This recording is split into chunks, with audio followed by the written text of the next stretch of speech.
दोस्तों financial year खत्म होने में सिर्फ 3 महीने रह गए हैं और जब फाइनेंशियल ईयर खत्म होने लगता है तो लोग टैक्स बचाने के अलग अलग तरीके ढूंढते हैं। और टैक्स बचाने का दोस्तों एक तरीका ये भी है कि आप ईएलएसएस फंड्स में इन्वेस्ट करें।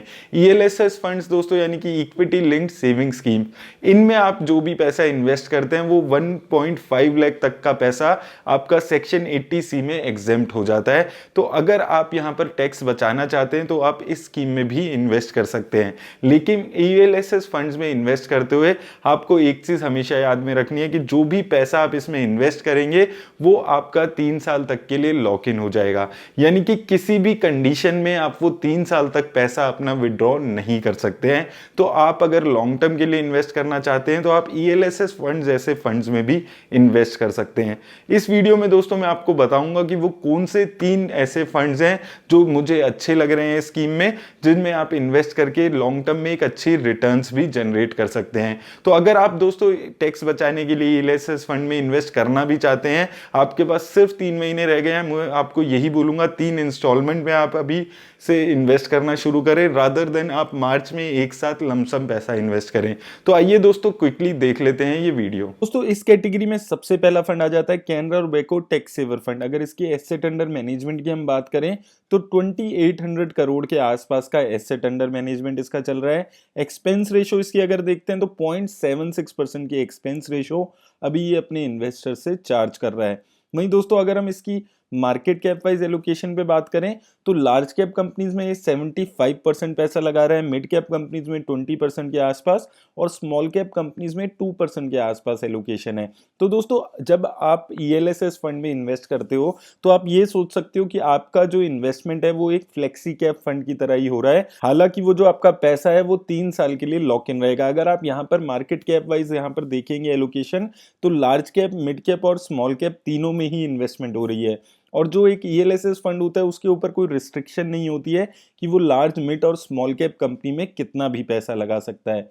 सेक्टर वाइज एलोकेशन पे बात करें तो सबसे ज्यादा पैसा फाइनेंशियल सेक्टर में दिख रहा है 30% के आसपास, देन टेक्नोलॉजी सेक्टर में 30.5% के आसपास, उसके बाद आ जाता है कंस्ट्रक्शन, ऑटोमोबाइल और सर्विस सेक्टर जिसमें 8% के आसपास एलोकेशन है।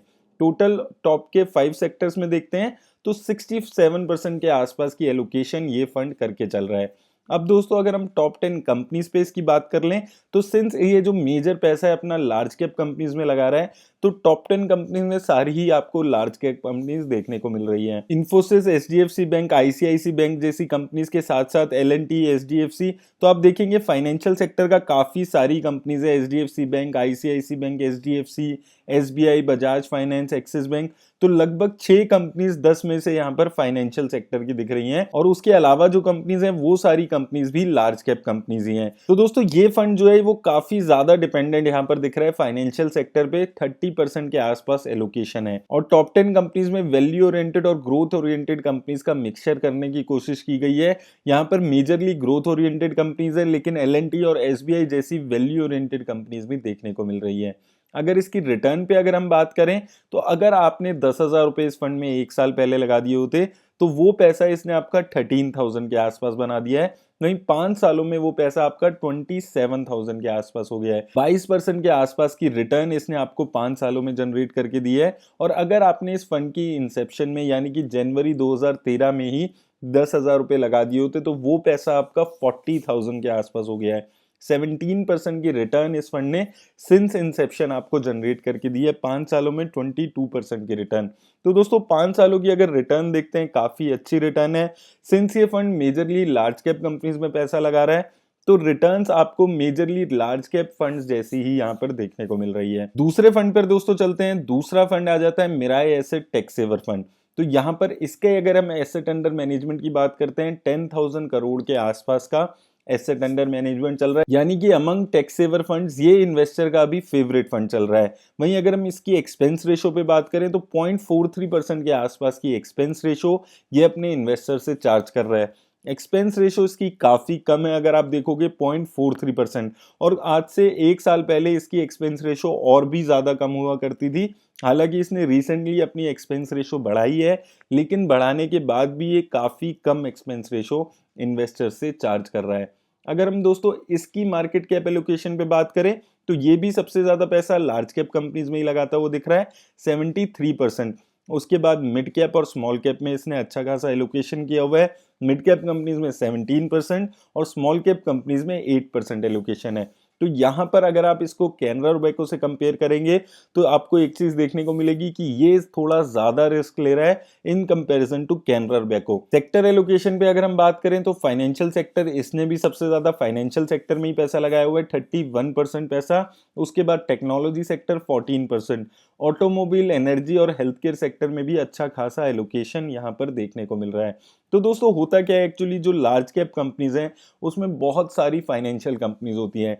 तो जो फंड लार्ज कैप कंपनीज में पैसा लगा रहा होता है वहां पर जनरली मैंने ये देखा है कि सेक्टर उसका सबसे ज्यादा फाइनेंशियल में ही एलोकेशन होती है। अब दोस्तों अगर हम इसकी टॉप 10 कंपनीज पे यहाँ पर बात करते हैं तो इसने सबसे ज्यादा पैसा एचडीएफसी बैंक पे लगाया हुआ है 8% के आसपास। उसके बाद इन्फोसिस में 7.9%, आईसीआईसी बैंक में 7%। उसके बाद रिलायंस इंडस्ट्रीज में भी 5% के आसपास पैसा है। उसके अलावा दोस्तों यहाँ पर Axis bank, TCS, LNT, SBI जैसी कंपनीज आपको देखने को मिल जाएगी। वहीं जेके सीमेंट और मारुति सुजुकी में भी इसने 2% के आसपास यहाँ पर पैसा लगाया हुआ है। तो एलोकेशन अगर आप इसकी भी देखेंगे टॉप 10 में सारी ही लार्ज कैप कंपनीज दिख रही है, लेकिन यहाँ पर अच्छा मिक्सचर दिख रहा है क्योंकि यहाँ पर जेके सीमेंट, मारुति सुजुकी जैसी कंपनीज को भी शामिल किया हुआ है। अगर आप टॉप 10 में देखते हैं, कैनरा रोबेको में 10 में से 6 कंपनीज आपको फाइनेंशियल सेक्टर में देखने को मिल रही थी। और अगर हम टॉप 10 में देखते हैं तो 40-50% से ज्यादा एलोकेशन इसने टॉप 10 कंपनीज में की हुई है। रिटर्न्स पे दोस्तों अगर इसकी हम बात करें यहाँ पर, तो अगर आपने 10,000 रुपए इस फंड में भी एक साल पहले लगाए होते तो यहाँ पर भी आपको लगभग 36% के आसपास की रिटर्न देखने को मिल रही है। 5 सालों में देखते हैं तो 5 सालों में आपके लगाए हुए 10,000 रुपए इस फंड ने 29,000 के आसपास बना दिए हैं, यानी कि 24% के आसपास की रिटर्न इस फंड ने आपको जनरेट करके दी है। और अगर आपने इस फंड की इंसेप्शन में यानी कि दिसंबर 2015 में 10,000 रुपए लगा के छोड़ दिए होते तो वो पैसा इस फंड ने आपका 33,000 बना दिया है। तो इस फंड ने सिंस इंसेप्शन अपने 22% की रिटर्न दी है। तो ये फंड अच्छी रिटर्न्स आपको जनरेट करके दे रहा है अगर आप इसको कैनरा रोबेको से कंपेयर करेंगे। और मुझे ये फंड काफी टाइम से मैं आपको बोल रहा हूँ कि ये पर्टिकुलर फंड मुझे काफी अच्छा लग रहा है अगर आप टैक्स सेवर फंड में इन्वेस्ट करने के बारे में सोच रहे हैं। आप अगर इसकी 2 साल की रिटर्न देखेंगे तो 29% रिटर्न है, 3 सालों में देखेंगे तो 25% के आसपास की रिटर्न इस फंड ने आपको जनरेट करके दी है। तीसरा और आखिरी फंड अगर दोस्तों हम बात करते हैं तो तीसरा फंड आ जाता है डीएसपी टैक्स सेवर फंड।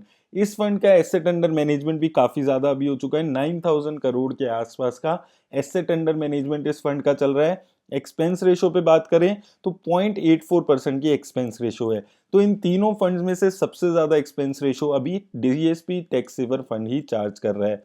अगर इसकी मार्केट कैप वाइज एलोकेशन पे बात करें तो ये फंड अगर आप देखेंगे लार्ज कैप कंपनीज में सिर्फ 63% पैसा लगा रहा है। वहीं मिराई एसेट, टैक्स सेवर और कैनरा रोबेको 70% से ज्यादा पैसा लार्ज कैप में लगा रहे थे।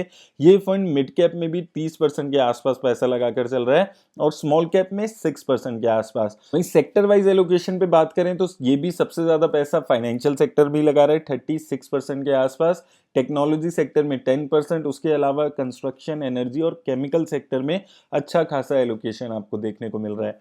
तो दोस्तों अगर आप सेक्टर एलोकेशन इन तीनों फंड्स की देखेंगे तो 30% से ज्यादा एलोकेशन इन तीनों ही फंड्स ने फाइनेंशियल सेक्टर में की हुई है, यानी कि आप इन तीनों फंड्स में से किसी एक फंड में पैसा लगाएंगे तो ही आपके लिए ठीक रहेगा, क्योंकि ये तीनों ही फंड्स बहुत ज्यादा पैसा फाइनेंशियल सेक्टर में लगा रहा है। तो आप इन्वेस्ट करते हुए एक चीज का ये ध्यान रखें कि अगर आप ये 2-3 फंड्स ऐड करेंगे पोर्टफोलियो में तो आपके पोर्टफोलियो में ओवरलैपिंग काफी ज्यादा हो सकती है कंपनीज में।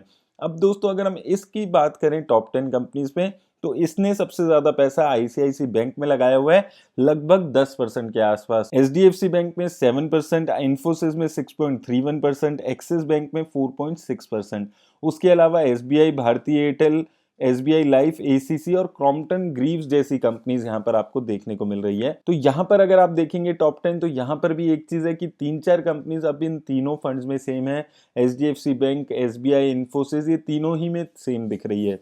ये फंड और भी ज्यादा डाइवर्सिफिकेशन दिख रही है, Crompton Greaves, SBI life, ACC जैसी कंपनीज में यहाँ पर इन्वेस्टमेंट करते हुए दिख रहा है, क्योंकि ये मिड कैप कंपनीज में भी अच्छा खासा एलोकेशन कर रहा है, तो टॉप 10 में उस चीज का भी असर यहाँ पर देखने को मिल रहा है। रिटर्न्स पे दोस्तों अगर हम इनकी क्विकली यहाँ पर बात करें, तो अगर आपने इस फंड में 10,000 रुपए लगाकर छोड़ दिए होते 1 साल पहले, तो इस फंड ने भी आपका पैसा 35% के आसपास बना दिया है। तो दोस्तों इन तीनों ही फंड्स ने 35-36% के आसपास की रिटर्न आपको 1 साल में जनरेट करके दी है। 5 सालों में अगर आप देखते हैं तो 5 सालों में इस फंड ने आपके 10,000 रुपए 23,000 के आसपास बना दिए हैं, यानी कि 19% की रिटर्न इस फंड ने आपको जनरेट करके दी है। तो ये भी एक अच्छा फंड दिख रहा है, लेकिन अगर इसने मिड कैप में इतना ज्यादा एलोकेशन किया हुआ है लगभग 30% के आसपास, उसके हिसाब से यहाँ पर 5 सालों की रिटर्न थोड़ी यहाँ पर कम लग रही है। अगर आप सिंस इंसेप्शन बात करें, तो इस फंड ने अगर आपने 10,000 रुपए लगा दिए होते, तो वो 10,000 रुपए इस फंड के आपके 44,000 के आसपास हो गए हैं। सिंस इंसेप्शन इस फंड ने आपको 18% के आसपास की रिटर्न जनरेट करके दी है। अब दोस्तों बात आती है कि इन तीनों फंड्स में से अगर आपको किसी एक फंड में इन्वेस्ट करना है, तो मेरे हिसाब से कौन सा फंड मुझे बेस्ट लगता है। तो दोस्तों अगर हम इन तीनों फंड्स का पिछले 1 साल में रिटर्न पे कंपैरिजन देखते हैं, तो इन तीनों ही फंड्स ने लगभग एक जैसी ही रिटर्न आपको जनरेट करके दी है। लगभग 35-34% के आसपास की रिटर्न इन तीनों ही फंड्स ने आपको जनरेट करके दी है। वहीं दोस्तों अगर आप 5 सालों में लेकिन यहाँ पर देखोगे, तो 5 सालों में अगर आप यहाँ पर दोस्तों देखते हो, तो 5 सालों में सबसे अच्छी return Mirae asset tax saver generate करके दे रहा है। 5 सालों में अलग डिफरेंस यहाँ पर आपको देखने को मिल रहा है। अगर आप इन्वेस्ट करते हैं इन तीनों फंड्स में, तो काफी अच्छी return Mirae asset tax saver ने आपको पिछले 5 सालों में जनरेट करके दी है। अच्छी बात क्या है कि ये इतनी अच्छी रिटर्न लार्ज कैप कंपनीज में इन्वेस्ट करके भी दे रहा है। एक्सपेंस रेशो भी इसकी सबसे कम यहाँ पर देखने को मिल रही है, और एसेट अंडर मैनेजमेंट भी अभी इतना ज्यादा नहीं हुआ है कि इन्वेस्टर्स को कंसर्न होने लगे। तो मेरे हिसाब से दोस्तों अगर आपको एक फंड इनमें से चूज करना है, तो मेरा एसेट टैक्स सेवर फंड मुझे यहाँ पर सबसे अच्छा फंड लग रहा है। लेकिन दोस्तों अगर आप किसी भी फंड में इन्वेस्ट करते हैं, तो अपने फाइनेंशियल एडवाइजर से बात करके अपने रिस्क एपेटाइट के हिसाब से ही इन्वेस्ट करें।